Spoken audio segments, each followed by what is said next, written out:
It's 4:17 a.m. You're asleep.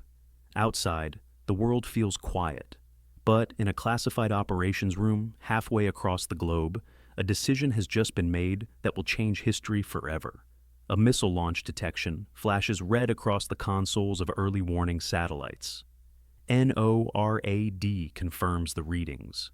Multiple intercontinental ballistic missiles, ICBMs, are arcing over the horizon, their trajectories locked toward major cities and strategic targets. This is not a drill. Hour zero. Impact minus 30 minutes. In the modern nuclear era, the time between launch detection and detonation is measured in tens of minutes, not hours.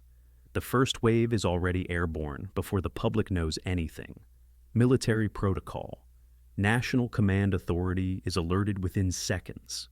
In the U.S., the President, Secretary of Defense, and Joint Chiefs are patched into secure communications, often from wherever they happen to be.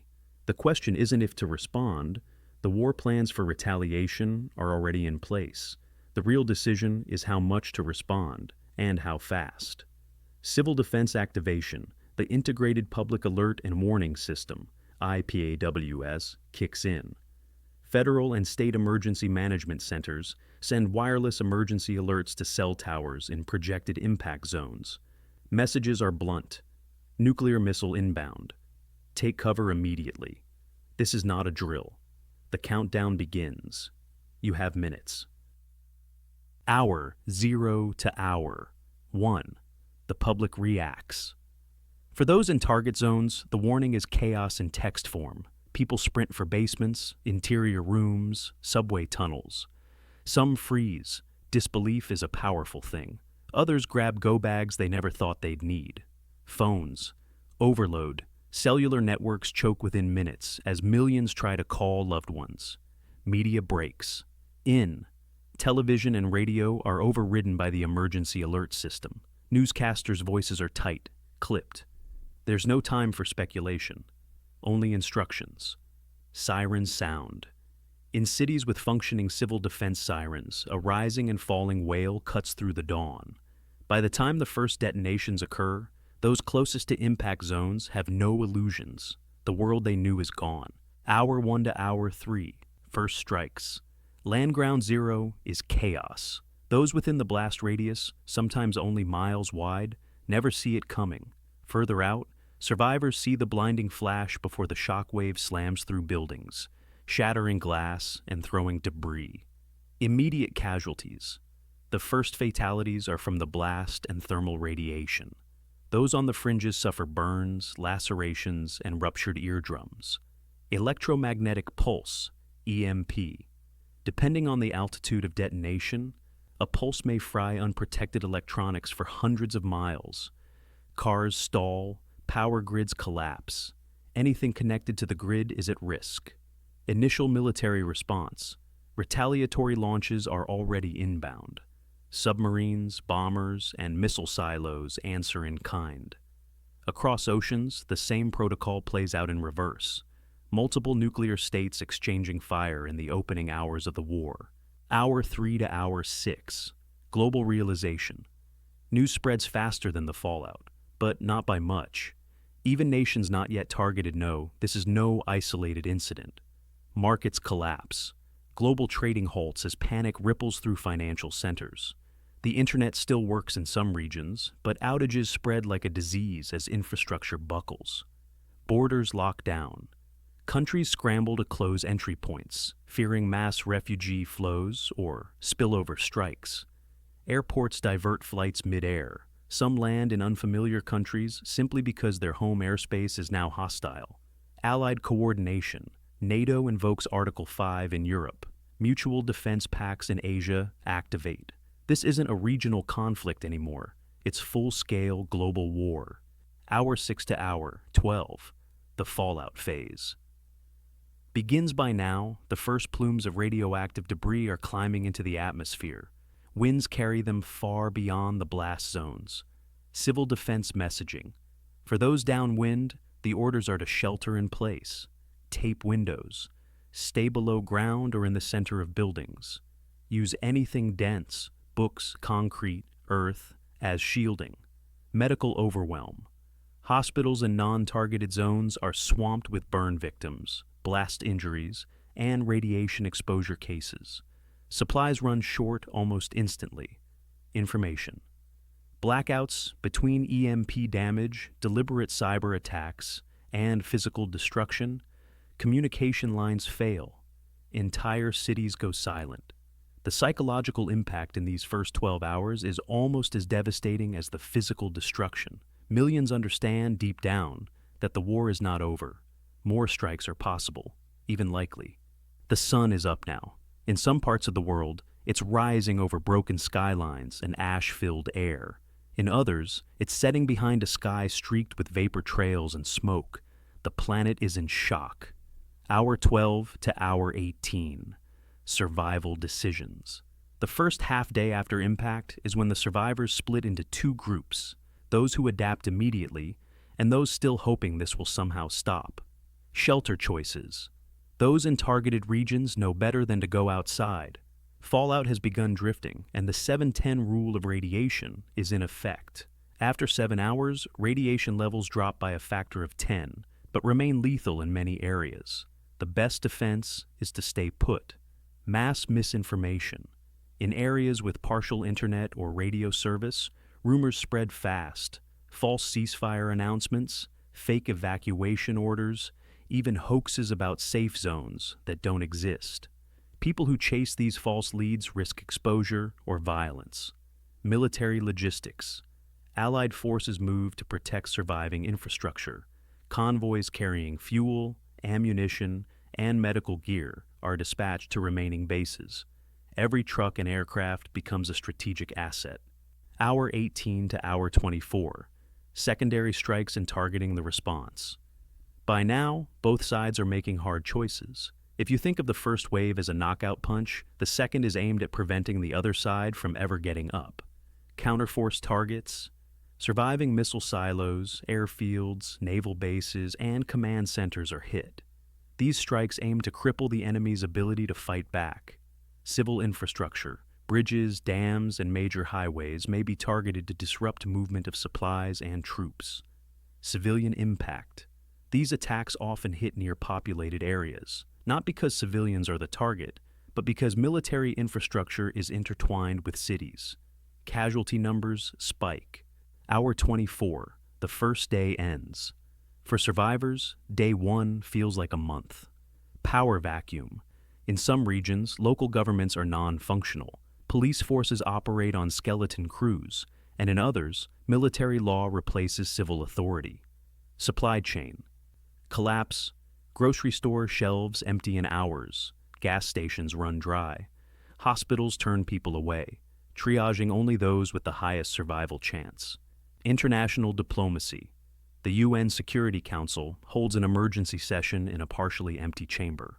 Some nations can't even send representatives. Draft resolutions call for ceasefires, but trust between nuclear states is nearly zero. Hour 24 to hour 36. Refugee waves.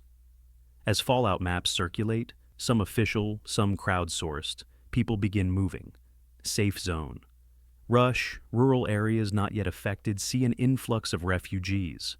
Tensions rise as small towns are overwhelmed with people seeking food and shelter. Border crossings.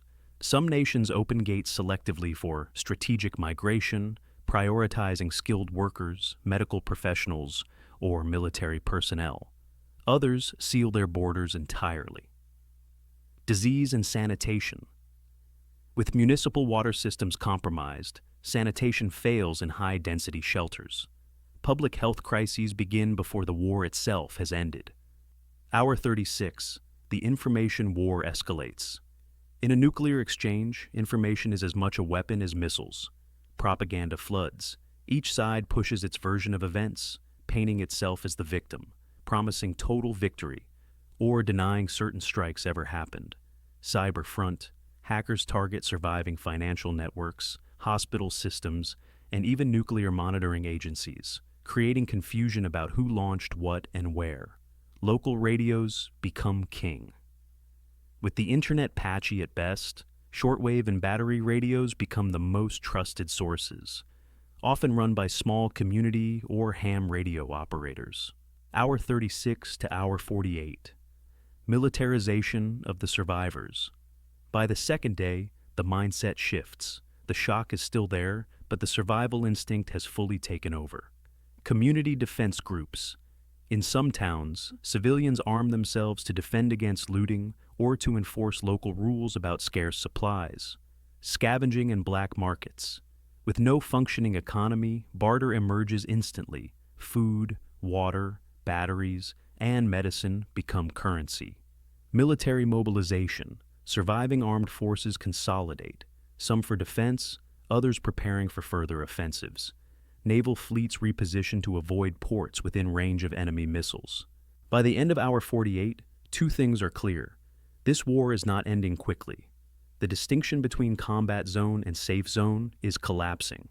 The final 24 hours of this 72-hour window are when the war moves from a strike exchange into a sustained global conflict, where conventional warfare, cyber attacks, and mass displacement will define the next phase.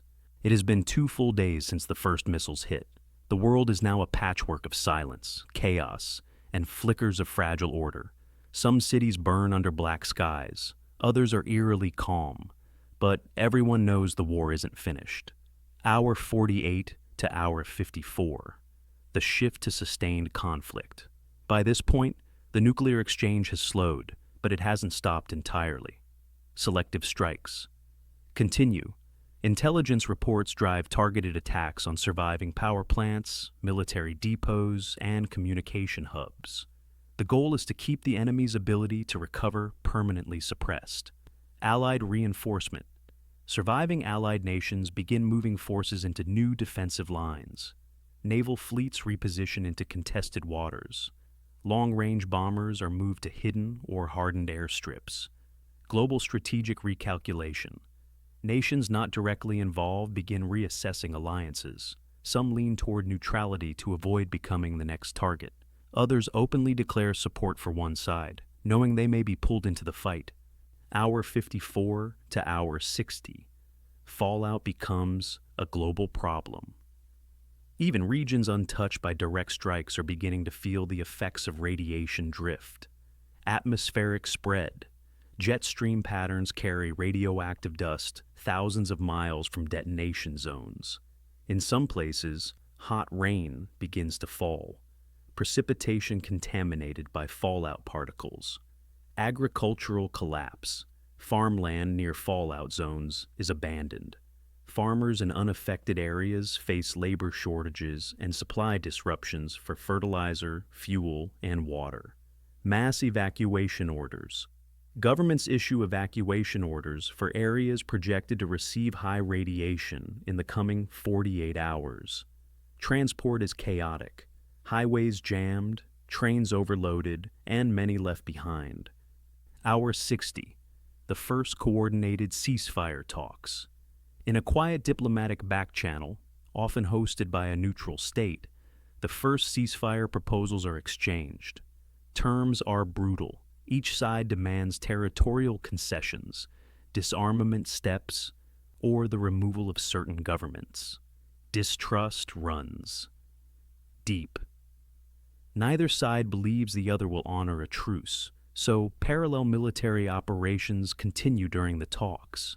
Public knowledge is minimal. Most civilians don't even hear about these attempts. The information war still frames the situation as all or nothing. Hour 60 to hour 66. Civil breakdown accelerates. Even in areas untouched by weapons, the indirect effects of war are crushing. Urban unrest, looting, and organized crime emerge as law enforcement resources thin out. In some cities, armed gangs control key supply points. Healthcare collapse. Hospitals in safe zones run out of antibiotics, surgical supplies, and clean blood. Emergency surgeries are performed with improvised tools.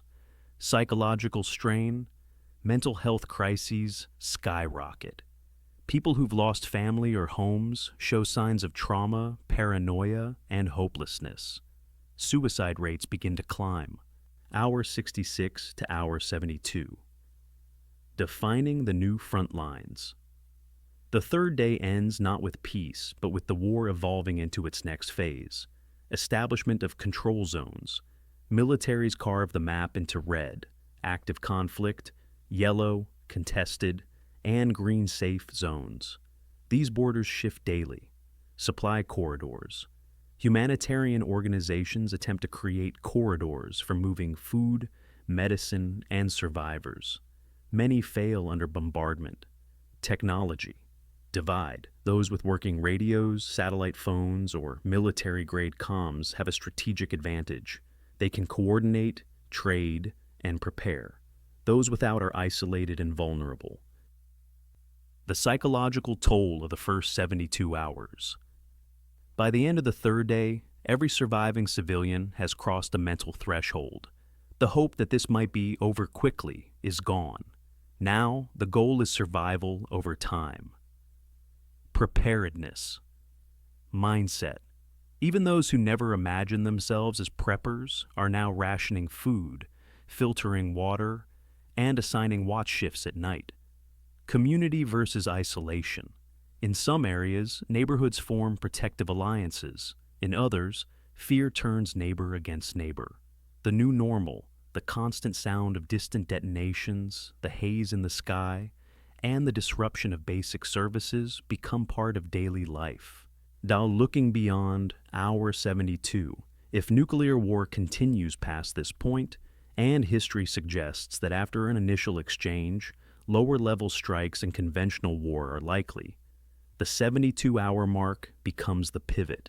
From here, the global situation could split into three paths: escalation to total war. With more nuclear powers drawn in, the conflict goes beyond any possibility of negotiation. Frozen conflict strikes slow, front lines harden, but no real peace emerges.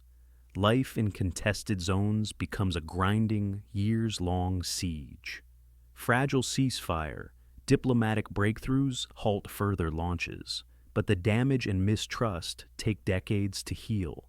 For the individual survivor, none of these scenarios mean an immediate return to safety. Supplies will remain scarce, infrastructure damaged, and the threat of renewed fighting always near. Now looking beyond hour 72, if nuclear war continues past this point, and history suggests that after an initial exchange, lower-level strikes and conventional war are likely, the 72-hour mark becomes the pivot. From here, the global situation could split into three paths: escalation to total war. With more nuclear powers drawn in, the conflict goes beyond any possibility of negotiation. Frozen conflict strikes slow, front lines harden, but no real peace emerges. Life in contested zones becomes a grinding, years-long siege. Fragile ceasefire, diplomatic breakthroughs halt further launches, but the damage and mistrust take decades to heal. For the individual survivor, none of these scenarios mean an immediate return to safety. Supplies will remain scarce, infrastructure damaged, and the threat of renewed fighting always near. Final reflection. The first 72 hours of World War III are not just about explosions and military maneuvers. They're about the collapse of normal life, the speed of chaos, and the raw choices people are forced to make. If there's one lesson from imagining this timeline, it's that preparation before the first siren is priceless. Once hour zero arrives, every decision is under the clock, and every mistake costs more than most can afford. Because in the next war, survival won't be about winning, it will be about enduring. If you want to go deeper on this topic, make sure to subscribe and turn on notifications.